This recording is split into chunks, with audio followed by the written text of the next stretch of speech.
Bonjour à tous, soyez les bienvenus sur cette chaîne consacrée à l'étude de la Bible. Alors là, aujourd'hui, nous allons essayer de répondre à une question que vous vous êtes peut-être déjà posée. Pourquoi y a-t-il tant de religions dites chrétiennes ? Alors, grosso modo, le quart de la population mondiale se réclame du christianisme et déclare suivre les traces de Jésus.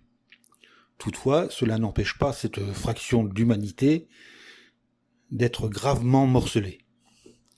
Toutes ces églises, bien sûr, se tiennent pour établies, orthodoxes et respectables. Et à celles-ci, il faut ajouter les centaines de petits groupes que les religions principales qualifient avec dédain de sectes. Il faut savoir que le christianisme, à ses débuts, était aussi considéré comme une secte. Pour la petite histoire, c'est à Antioche de Syrie que les disciples de Jésus sont appelés chrétiens pour la première fois. Vous trouverez ce texte dans le livre des Actes au chapitre 11 et au verset 26. Donc maintenant, entrons dans le vif du sujet. Pourquoi y a-t-il tant de religions chrétiennes ?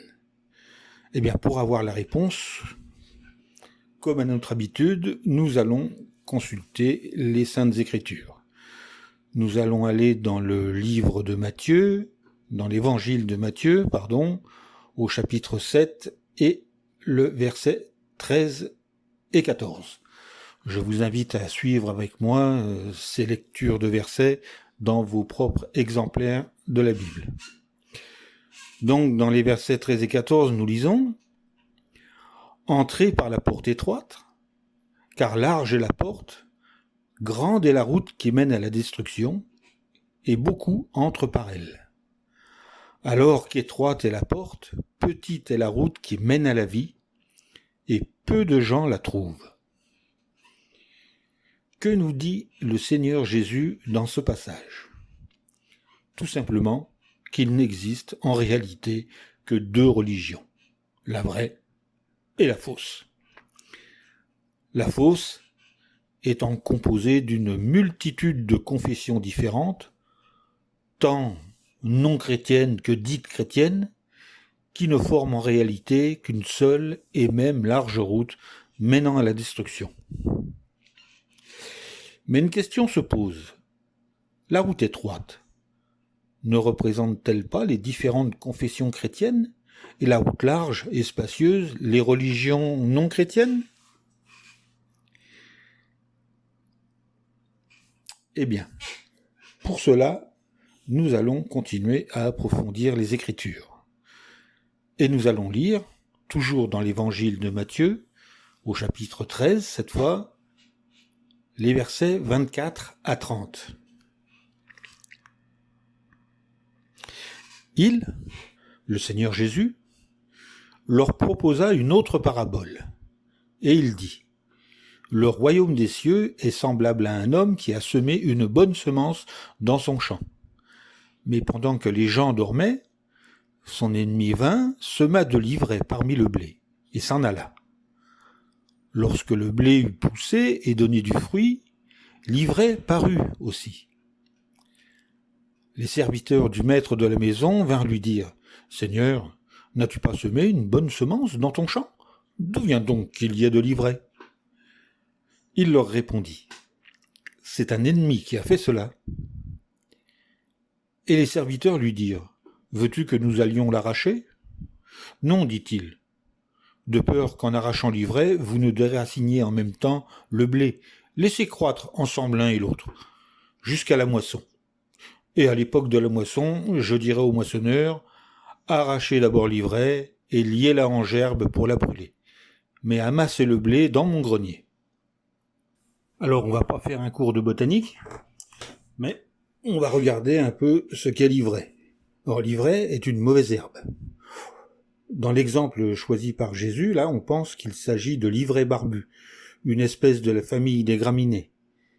Cette plante ressemble beaucoup au jeune blé, tant qu'elle n'a pas atteint sa maturité.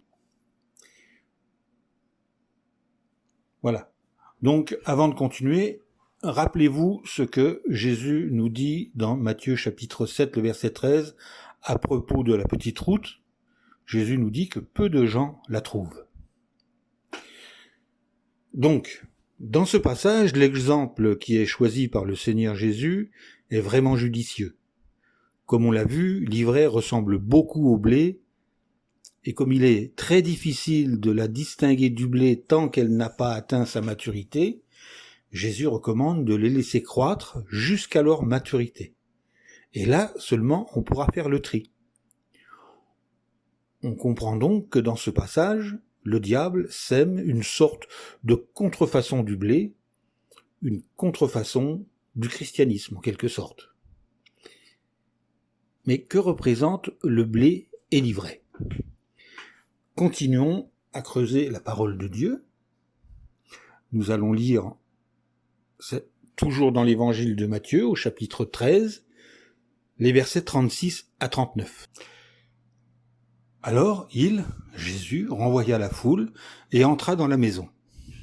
Ses disciples s'approchèrent de lui et dirent : « Explique-nous la parabole de l'ivraie et du champ. » Il répondit : « Celui qui sème la bonne semence, c'est le Fils de l'homme. Le champ, c'est le monde.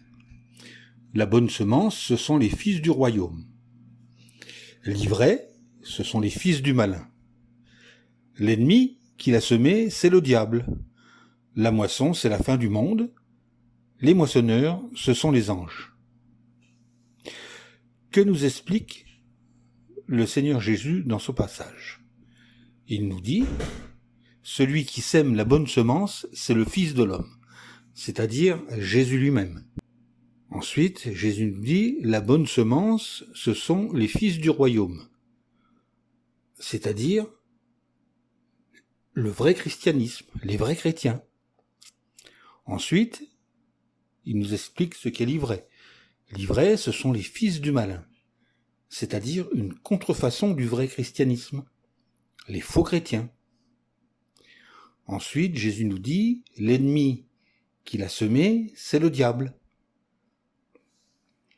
Donc, voilà, on comprend que le diable a créé une multitude de contrefaçons du christianisme de manière à noyer dans la masse le vrai christianisme, qu'il soit extrêmement difficile de le reconnaître.